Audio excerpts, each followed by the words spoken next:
There's an NPC by the gates there that says Dungeon Guide. He's got a little symbol over his head. It's a big gate here, and underneath his name is Gardener.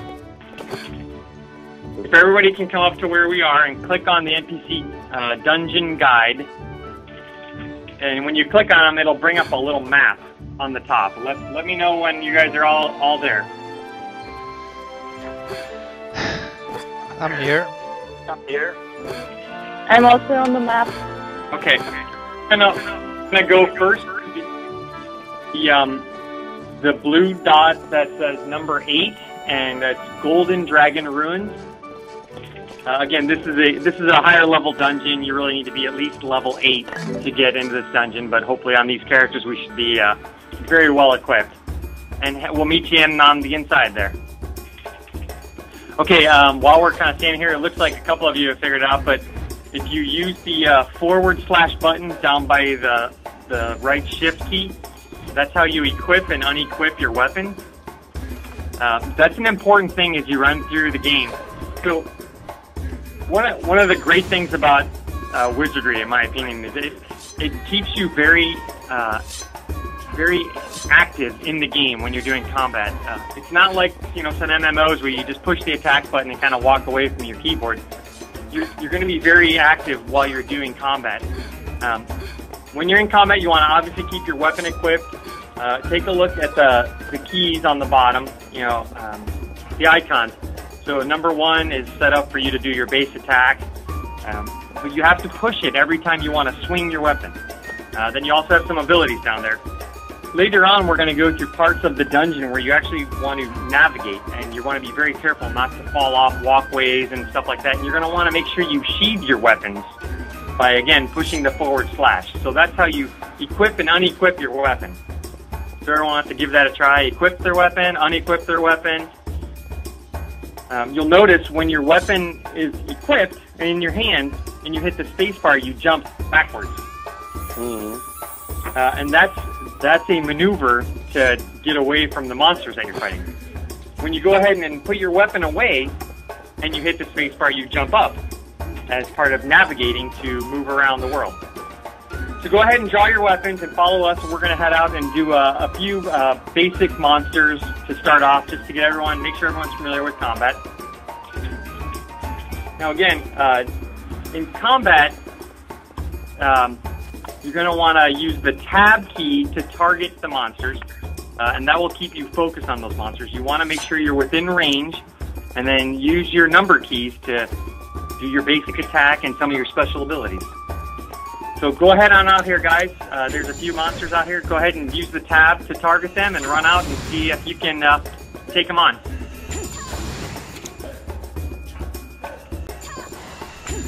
Nice, using some abilities there. Whoa! Got some powerful mages in this group, huh? I guess we have a player killer behind us. Oh, we do have a player killer behind us. Anybody want to do some PvP? Kill him! Kill him!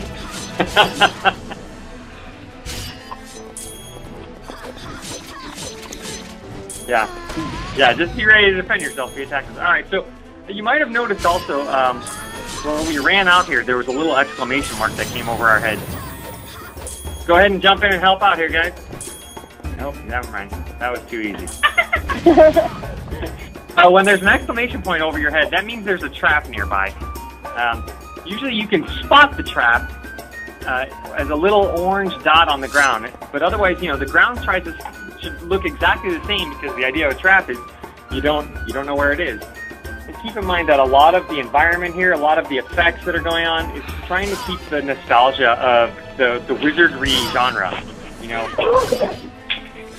Yeah, I mean, what I'm trying to do, and tell me if I'm going too fast, or if you guys have questions along the way. I'm just trying to do this like I would with an actual press demo. Okay, so come on over here by this little post that's sticking up here with the blue glowing ball on the top. We're going to go to the next area. This was really just some basic mobs. As you notice, they respawn very fast. That happens all throughout the game of Wizardry. because these dungeons are open to everybody, as you see by the PvZ player behind us, the monsters respawn fast so that there's always enough stuff for everyone to take on if the dungeon's crowded. So go ahead and click on that post and then follow us here, and we've got a couple bigger NPCs to kill. See how you mages do this time.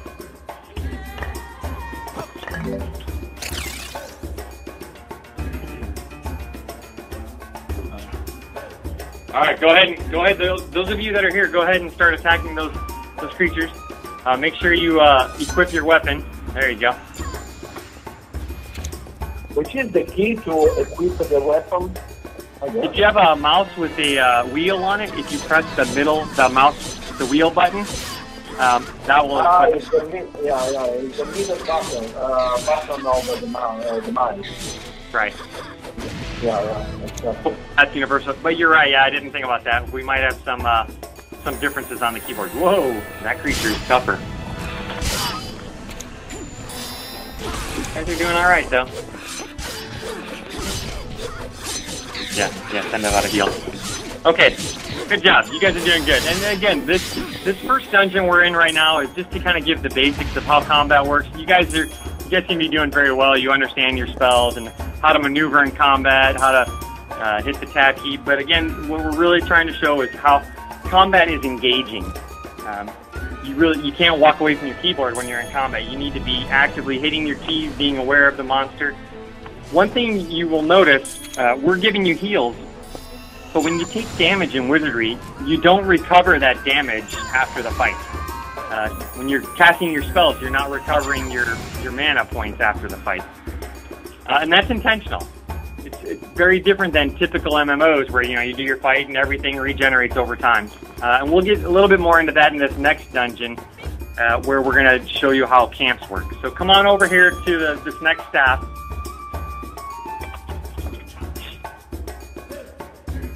And go ahead and touch the object. We've got one more area in this dungeon, and we're going to introduce a little bit of the idea of puzzles and how you have to go and solve puzzles in each dungeon to try to advance to the next stage, as well as some of the additional obstacles, fire traps and things like that you have to go. So if you check out in the corner over here, there's a pedestal, and when you examine it, it's gonna start giving you text that talks about different. Now we've solved this puzzle for everybody so that we don't have to, because sometimes solving the puzzles in a dungeon can take quite a while. This particular one, we actually had to do some math to figure out the puzzle. The very first dungeon when you play, fairly easy. Go push a button, find 4 statues, push the buttons, and you're done. As you progress through the game, the puzzles get more difficult. Sometimes you have to, follow storylines and answer questions about them. Some of them are more difficult puzzles, like this one was kind of a math type puzzle. So anyway, that's the puzzle, and that's how you progress further on into the game. When you just ran through the fire here, I think it looks like a couple of you caught on fire. There is the ability to have your character duck, and that's by hitting the X key. There's also an icon to show how you kind of squat. Yeah, there you go. A couple of guys are doing it. Or you want to do timing, and it's very physics based. So you want to make sure when you see a trap or you notice like fire coming out of a trap, you either wait or you try to avoid it. All right. So let's head up here, and we're going to go to the boss area. Go ahead and click on the statue here, and we're going to take you into this is now going to be an instance area for just our group. So the 4 of us are going to be able to go, and Nero, whoever's playing Nero, you can go in also, and you can actually probably beat it by yourself, so give it a try. If not, you can test out the permadeath scenario.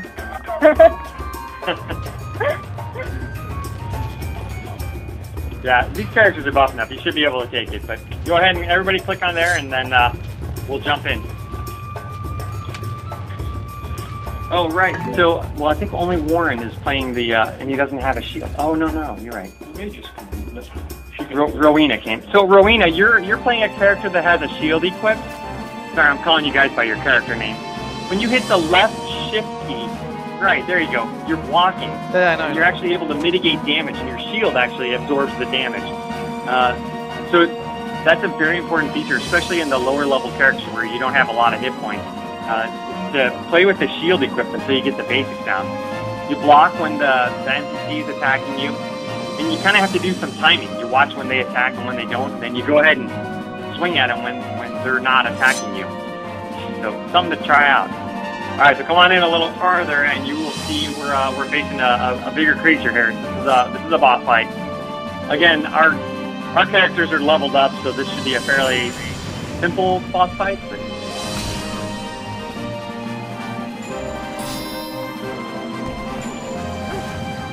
nicely done. You won. And then you get a message saying, "Hey, you cleared the dungeon, and you have to leave the instance area." So the boss fights aren't quite as easily repeatable. You can still go back out, click the statue, and go back in. But a lot of players, what we found in the Japan version as well as here in our beta, play through the dungeon multiple times because the items that you find on the NPCs are common items for the most part, and then occasionally you'll get a rare item. So most people, you can repeat the quest, you can play through the dungeon multiple times. So there's a lot of that. I mean, it's typical of MMO stuff. But that also creates some of the fun. Can you go through it by yourself? How many friends do you need? We're on buffed characters in a group of 4, so we're doing pretty well. But playing through solo can be very challenging. Okay, so we're back in town. We've cleared a dungeon. When you're playing the game and your character's gaining experience in each dungeon, you won't be able to recover hit points, you won't be able to recover magic points, or level up while you're in the dungeon. There are camps that you can buy, and you can set up a camp in a dungeon. And basically what that is, you kind of have to find a safe corner, you take a time out. We'll do that in the next dungeon to show you exactly how it works. But you basically have to sit down at your camp, shoot, put your weapon away, and over a period of about 20 or 30 seconds, then you recover hit points and mana. To level up your character, you have to come back to town and find an innkeeper. And then you choose what type of room you want to stay in based on how much gold you're willing to spend. And you rest. And while you're resting, your character will level up. So the idea is, to sell your items, to identify any items you found, level up your character. All of that needs to happen back in town. So the idea is very much old school Dungeons and Dragons, sticking with the wizardry genre again, making you feel like you're really playing a wizardry game. You go to the dungeons, you adventure, you find stuff, you come back to town on a frequent basis to recover and sell your stuff and pick up new quests. So now we're jumping into we're jumping into another dungeon now, and this dungeon is called Chikor Castle. All right, so now this dungeon is going to be a little more of a platform type dungeon where there's going to be places where we have to walk and be careful of not falling off, traps we need to jump over. This is a pretty cool dungeon. We got a couple fights first, and then we'll get to the platforming area. So there are NPCs in the dungeon. There's an NPC right up here, and you can get quests while you're in the dungeon often. When you go to town, though, you're going to want to make sure you collect quests there as well, because some quests are only available from NPCs in the town. So go ahead and talk to this NPC if you guys want. There's a couple other players. We always run into several other players in this dungeon, so don't be alarmed if you see a few other players running around. All right, and let's move on here. Again, we're skipping a lot of the storyline, a lot of the puzzle stuff in these dungeons. It is a very important part of the game, but to give a relatively fast press tour, within a half hour, we have to have a lot of that completed for you. But definitely, storyline is the fun part of the game. Finishing these quests is a fun part of the game. Figuring out the puzzles. Go ahead and unequip your weapons, and we've got some kobolds in here. The thing you want to be aware of with kobolds is they tend to jump around and get behind you. And there's no backstab skill per se that they use. It's all based on relative physics and where they are. And when they're behind you, they will do damage for significantly more than when they're fighting in front of you. Again, when you're playing in a group, it's pretty safe, but when you're playing solo, you want to make sure you have a shield equipped and you're back to a wall. Oh. All right, we got another fight up here.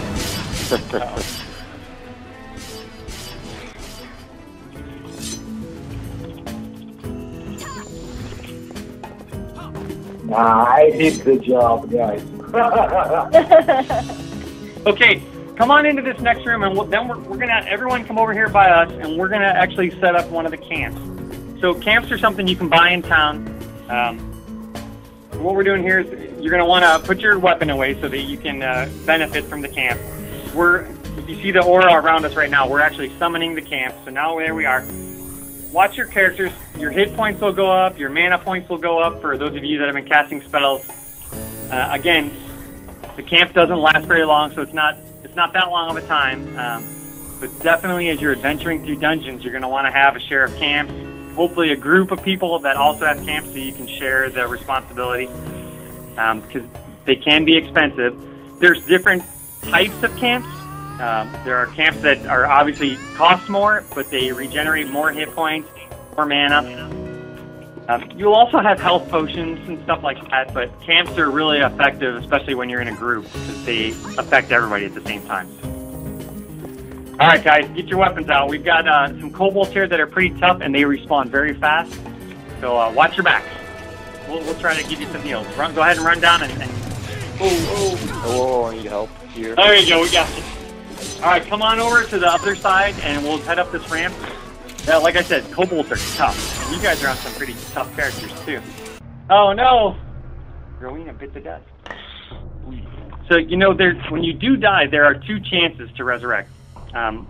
Your first one gives you a percentage, and it's usually not to your benefit to try to sacrifice any of your items at that time, and just give it a shot and see if it works. However, if you fail to resurrect your character the very first time, you definitely want to make the second opportunity 100% sure. Because if you fail the second time, then your character's gone. And what the game allows you to do is it allows you to put items from your inventory into the UI window that pops up, and you basically sacrifice some of the items from your inventory as an homage to the gods to make sure that you resurrect 100%. So where we are now is we're at part of the game where you have to do a little more platforming. If you hold the left shift key while you're running and then hit the spacebar to jump, you actually run and jump a little bit faster, and that's the way you get from one chunk of rock here to the other. All right, so we've got a couple more fights to go through in here. We're just gonna run down. But we just wanted to show you guys this area so you can see some of the other platforming stuff and, you know, the dangers that you avoid by you know, using your skills to run and jump. And go ahead and see if you can make it over to us. If not, you know, feel free to run down the bottom. Nice job. Again, you know, this is so there are 4 classes in this game. There's fighters, mages, thieves, and priests. And as you can see running through here, it's kind of advantageous to have one of each. The warriors are typically good at taking damage, blocking damage. The mages are great at range damage. It's always good to have a priest to give group heals like we're doing. And then thieves come in handy. Now, I would warn you to be careful. We're going to climb up a few ladders here. So go ahead and follow us. Ladders are pretty easy to fall off of.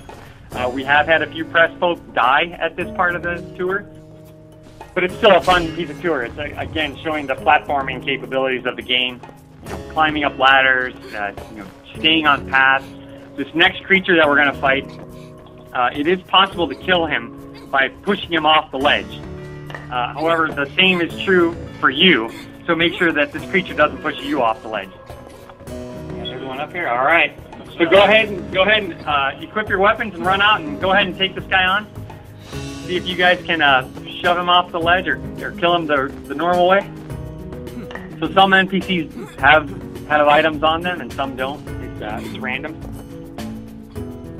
think we've experienced a few loot traps. Go ahead and jump down here. We're going to fight a few more zombies.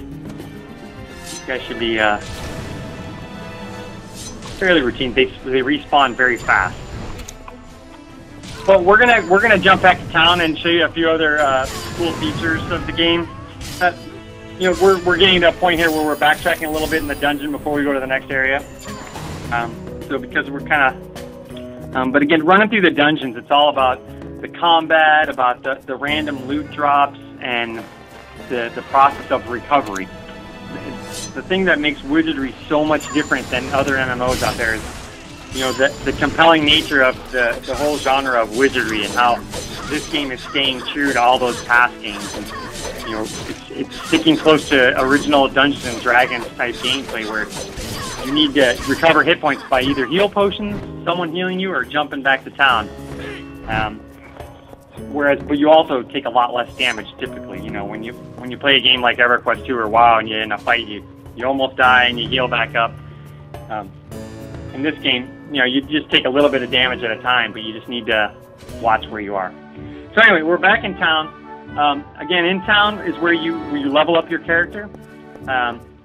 Throughout the dungeons, when you find items, most of the time those items are unidentified. So you either need to have things in your backpack that will allow you to identify items, or you need to take them back to town. You take them over to the shopkeeper, and you have to pay him to identify your items. If you guys want to follow us, we'll take you over to the temple. Now, besides your character leveling up, and you gain new abilities on your character, have you guys leveled up your own characters at all? Have you seen the skill tree? If you hit on the UI on the bottom, the symbol that looks kind of like a 8-pointed star, it says skill tree. And every time you level, you get a point to put into the skill tree. And each class has 2 different branches. And the thief, which none of us are playing the thief right now, but a thief actually has 3 different branches. And then, of course, you have skills within each branch that you want to choose. So each character, each class, can really customize their character quite differently. You're not going to get enough points to choose all of these skills. So I just wanted to point that out, because that's a big part of character development as you go on. Now here in the temple, what happens is, as you progress so many levels within your character, you also level up your soul. And the concept of a soul is that each track of the lines in the quest, when you level up your soul, you can then go and create another character on your account, and that character will have the same soul level as your first character. So it's a way for you to basically create a new character that's kind of already buffed. You won't have to go through all of the storyline if you don't want to. You'll have some benefits from a higher level soul. If you click on one of the priests here, they can show you some of the stuff about your soul. If you look at the second right icon, which says equip and status on the bottom, there's a tab. It brings up your character and it brings up your backpack, but there's a tab on the top that's marked soul. Everybody see that? And that shows you your rank. It shows you some of the, if you show blessings, it shows you some of the actual skills that you have. You have for each soul rank, you have different bonuses you get. And again, it's great for your existing character, but those bonuses also apply to any new characters you create. So it's really the game's way of saying, hey, you've invested time into the game. We want you to be able to try out a different class or a brand new character, a different race. So you get to keep these benefits from the gameplay you've already done. The other point with Soul is, if by some slim chance your character permanently dies, you can still keep that soul rank. Still keep the ability to create a new character at a more advanced rate than if you had to start up the game brand from scratch. You also can earn points here in the temple when you rank up your soul, and you apply those points to certain things within the game, other special abilities. It's just another way to customize your character. So let me know if you have any questions about all that. It's certainly an added level of complication that's not found in most MMOs, but it's a pretty cool feature.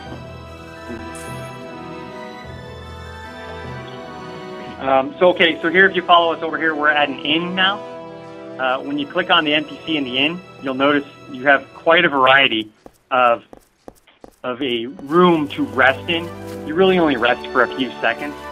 And really what this is doing is saying, hey, how much gold do you want to spend to level up your character? The better room you get, the better chance you have of doing more increased points to your skills and to your hit points and to your mana points. So it's always advantageous to wait till you have enough gold to at least go halfway up the totem pole there for a good room. Because there's a random chance every time you level up that you'll gain or lose points on all of your different skills. Again, let me know if that makes sense. So unlike, right, and all other MMOs that I'm aware of, every time you level up, every character gets the same change in their character, right? You're playing a druid in a regular MMO and you level up, you automatically get X points, X skill points. It's very, very straightforward for all players across the board. In Wizardry, it's not. There's a random chance as well as the player input for how their level up is going to occur. So again, trying to keep the game very dynamic, customized for everybody. Okay, so the last piece that we want to talk about with you guys is player versus player stuff. In the game of Wizardry, anybody has the option to engage in PvP. That option comes when you hit Soul Rank 2. When you engage in player versus player activities, you'll start to glow red, as you saw a few of the characters in the game do. When your characters are glowing red, can we lead them over to the core area? What is it called? The slums? The shady part of town. Yeah, so if you follow us, we're going to take you to the shady part of town. And the reason there's a shady part of town because if you're engaged in player versus player activity, your character will start to glow red, and at some point the guards won't let you do anything in town. If they see you, they'll capture you and take you to jail. Then you have to spend a fair amount of time in jail. So there's a shady part of town where there are no guards. So players that have engaged in criminal activity can come over here, and there's an inn, there's a shop. It's not necessarily the nicest shop or the nicest inn, and there is no temple in the shady part of town. So while you can level up your character, you can buy and sell items, you can't level up your soul, because the only place to do that is in the temple. So thieves have the ability to sneak into the temple, but fighters, mages, and priests do not. So it's a very risky thing to start killing other players, stealing loot from other players, because you're then limited to where you can go. Now, over time, if you come up here, you can see some of the players glowing red over here. Over time, if you no longer commit criminal activities, your faction will start to go down, and eventually you'll become a normal player again. Yeah, right. So be careful around these guys, because when you come into the slums, the obvious risk you run is that the players that are criminals are going to see you as a target. The other disadvantage to engaging in PvP activity, though, is that normal players can kill a glowing red player without repercussions. So, by default, your UI is set up so that you won't attack normal players, but you can attack criminal players. To engage in player versus player combat, you have to actually go into your UI and change the default flag. Tell me if I'm going too fast on any of this, or if it all makes sense to you guys. No. Everything's fine for me. Okay. Sorry. So that all the dungeons are open to player versus player combat. We highly encourage people to stay in groups. One, because it's more effective against the monsters in the dungeons, but two, it's also nice to have friends, just in case someone that's glowing red shows up and decides they want to kill you and steal the cool new sword that you have. So there's always lots of things to think about. The only time you're safe in the game is when you're a new character until you go advance to soul level 2, which is typically around character level 6 or 7. Until you advance to soul level 2, you are safe and people can't PvP you. That's pretty much the gist of the game. Again, well, what we try to always talk about is how Wizardry Online is staying true to the Wizardry franchise. Really, there's so many customizations you can make to your character. One thing we didn't talk about, but I'll mention real quick, is that you can actually, as you progress in the game, you can try to multi-class your character. So those of you that are playing Mage right now, if you go into your skill tree and look, you've got some really cool abilities, some cool skills. When you multi-class, you go and you start back over at level 1. But what you can do is you keep your soul level, so you have those advantages, and you can keep up to 5 or 6 different skills, depending on how high you advance, from your skill tree. So you can keep, Fireball, you can keep the Whirlwind effect, and then you can go start playing as a warrior. So now you're leveling up your character as a warrior with the warrior skills, but you've also kept some of those mage skills. So you're kind of a combo. You're kind of a mage fighter. And you can multi-class as many times as you want, as long as you're willing to put the time and effort in. You could then, go and start leveling up a priest and get some really good heal abilities. Then you could keep some of those mage abilities, some of those priest abilities, and then start a fighter. So depending on how much time and effort you're willing to put into your character, you can make whatever you want in the game.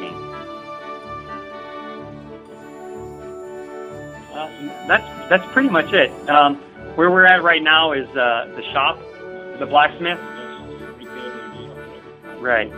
So one of the other things, Gershon's pointing out, one of the other things you want to do when you play the game, besides resting and leveling up in town, is you want to come to the blacksmith and you want to repair your equipment that you're wearing. When you guys are, when you give them the press tour, you'll probably want to log on to those accounts after the tour is over. Bring those characters to the blacksmith and repair the items, because if you hit the B button and look at your character again, you can see the percentages right there on each item. It shows you, how degraded the equipment is. So you always want to come to the blacksmith, repair all, and get the equipment back up to 100%. At the blacksmith, you also have the ability to increase the damage to your weapons. It's a skill, and when you click on the blacksmith, you can see one of the options when you're talking to him is you can repair your items, you can forge items, and then you can also purchase stuff. So forging is more of a higher level activity in the game. Forging is a big part of the game in Japan, and we expect it to be in the US and Europe as well, where players, they take the items they find in dungeons and they go to the forge, and you're buying stuff from the forge vendor, from the NPC there, to try take the opportunity to try to make your weapon and equipment better. However, when you do so, you run the risk of damaging or losing your equipment. So it's, again, another random factor based on how much you're willing to purchase from the vendors to make your items better and to improve your chances of increasing the weapon. Well, yeah, that pretty much sums up the game in generalities. Mm-hmm. There's certainly a lot that makes Wizardry, in our opinion, stand out from other MMOs. It's tough sometimes when we're giving press tours to make sure that we express all of that to the press. But it really helps if the press has gotten onto their own account and played a little bit. Like you guys all did really good in combat today. That's helpful when you've gotten the basics of how to maneuver around, using tab, knowing how to equip and unequip your weapon, use some of the different skills. In fact, too, you guys are playing mages, and you obviously have to use some of your abilities, so that was really good. All right, well, thanks for joining us on the call today, and we're here to help you guys. Please just let us know if you ever have any questions, or you want to run through it, or you even want help giving a tour. We're happy to help. Thank you. All right, well, thanks, guys. Thanks a lot. Thank you very much. Bye-bye. Bye-bye. All right, bye. Bye-bye.